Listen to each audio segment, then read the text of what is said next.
Hi everybody, Dave Cook. I'm here with Scott up in Crystal Lake, Sherwin Williams. And Scott, first, thanks for being a veteran in the service you did. Appreciate it. So we are just kind of going through, because one of the questions that we get, it's multiple times per day, is talking about sheens. When people say, oh, I just want an eggshell, and trying to explain from our perspective the differences of what it may not be a specific eggshell. You know, there's different types of sheens within that eggshell parameter. So I thought, talk to the expert and kind of see if he can break it down a little bit for us. It's a good morning. How's everybody doing? Before we get into the different category of sheens, I want to talk about a little bit some of the confusion, the complexities of sheens. All right. One thing to understand: there's no set industry standard on sheens. Same sheen can vary within companies. It also can vary internally within the company to product lines. So satin, all right, commonly understood as one of the medium sheens, can vary. One product couldn't touch up another product, even if they both say satins. All right, there's a margin of error for that satin or that particular sheen that all these different products can fit in. So understanding that, let's talk about some sheens.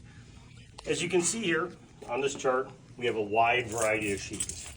And you know, I think this is pretty much across the industry. Not every product line will have the same sheens. So some of these sheens are related to specific products. But if we can break these down to simplify it, you have your flat.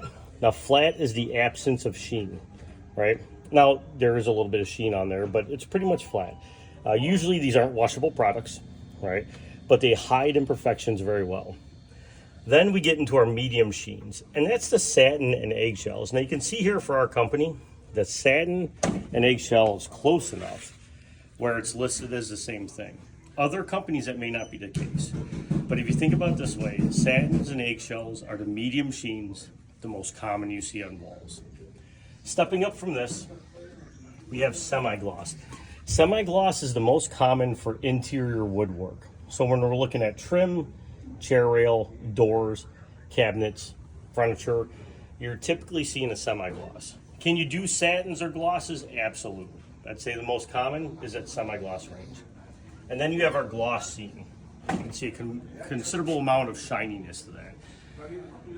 Higher end, more elaborate furniture we see in glosses. Some people prefer glosses on doors and trim, and there's absolutely nothing wrong with that. If you're an individual who likes a lot of sheen, then gloss is the way to go. Now, as you can see from that chart, there's quite a few different other sheens. And the individuals at those companies and stores can help you navigate some of that.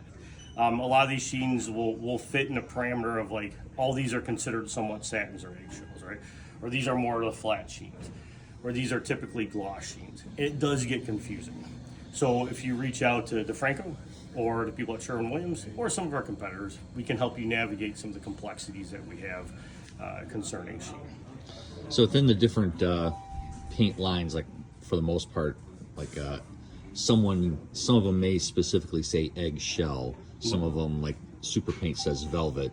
Sure. But velvet, that is the comparable of eggshell, just a different branding. And if you think about it this way, so let's, using that example, we'll say velvet and some of my lusters, right? Because these are the ones that get a little confusing. So velvet is an eggshell, but on the lower side of an eggshell. It doesn't get so low it's considered matte or flat. It still has a little bit of sheen, right? But still falls into what most industry standards consider an eggshell. Just think of it as a little bit on the lower side. So same thing with lusters, right? My cashmere line comes in this low luster and medium luster. So low luster, if you think about that satin or an eggshell, you look at it dead on, it fits that standard of satin or eggshell on about 65 to 80 degree angle, has a higher shimmer to it. This product is known for nice finish. The higher shimmer gives it a little more of an elegant look. And same thing with the medium luster. Looking at it dead on, it's a semi-gloss, but on that angle again, slightly higher shimmer. And that's only for our cashmere product. The velvet, only for our Super Paint product. So if you like softer sheens, velvet's a great sheen. You're gonna sacrifice a little bit of your durability. And then with like touch up, because we tell people if you have to touch up, you're just painting the whole wall. You're not touching up the little dots anymore. I know we used to be able to do that, like get the wall hot water or something, we could touch it up, but is there a reason for the most part that the touch up doesn't really happen? Is it? Yes, I always kind of say touch up's not a thing. I'm sure, I mean, you might be able to make it work, right? Where touch up gets possible, we want to see two things: lower sheens, and the same product, right? Circling back to what I said before, there's no industry standard. So let's say my duration satin, I want to try to touch that up, and I try to touch it up with super paint satin, not going to work. So why does touch-up get so difficult outside of that? Even if I have the same product, sometimes it just doesn't do it. Longevity. I got a 20-year-old wall here. What's on that wall is probably faded. The sheen is broken down a little bit. If I have the same product out, same can, it's probably not going to match up. Plus, when you start adding sheen to a product, we get in these satins and these eggshells, definitely semi-glosses and glosses, right? Layering the paint can add a higher sheen. So if I have 2 coats on a wall, I do some patchwork, I touch that up, that's one coat, right? And then it's not going to match. If I put 2 coats, now around the edges of that touch-up, it's layered up, it's almost 4 coats, and that's going to matter and increase the sheen. So there's some confusion, like it's the same product out of the same can, why is it not doing? Probably because I'm layering paint, which will increase build and increase sheen. It's really tricky. When you have flats are the only ones that I say maybe you can do that touch-up.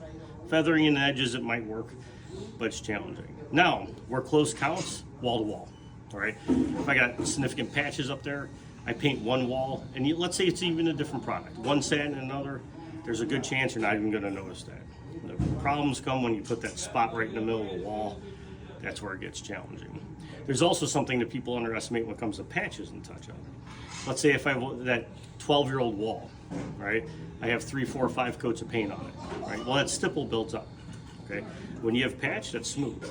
So even if it's a 100% match, just the texture alone from that smooth to that 12 years and 7, 8, 9 coats of stipple on there, even if it matches up great, you're still gonna see the difference in texture on the wall. So touch-up does get very tricky at times. We can tell people watch for the flashes. So Yes. I know if we're doing it, or other people, we tell them, get a roller, a heavy roller, and just kind of feather in. You'll just kind of paint or stipple to build that up to kind of mimic it. Feathering's the most important thing. A lot of times when people come in, they'll just roll it, and they're not blending that edge. Feathering is just, if you think about it this way, kind of stretching out, thinning out the edges of the paint to try to blend it in. If you come in with a brush and just go up and down and roll up and down, well, you're putting this kind of like a box on the wall. And that build is, you're going to see the hard cut of the build. So when you feather it in, you roll up there, you kind of get lighter towards the edges, try to blend it in. That's the common industry term of what feathering is. Awesome. Well, thanks, Scott. I appreciate your time this morning. Glad to get help some customers with some of their questions. Again, Crystal Lake, any Sherwin Williams, but yeah, Scott would love to help you out with questions like this as well as the rest of his staff. So thanks, Scott. Always good seeing you. All right, be good.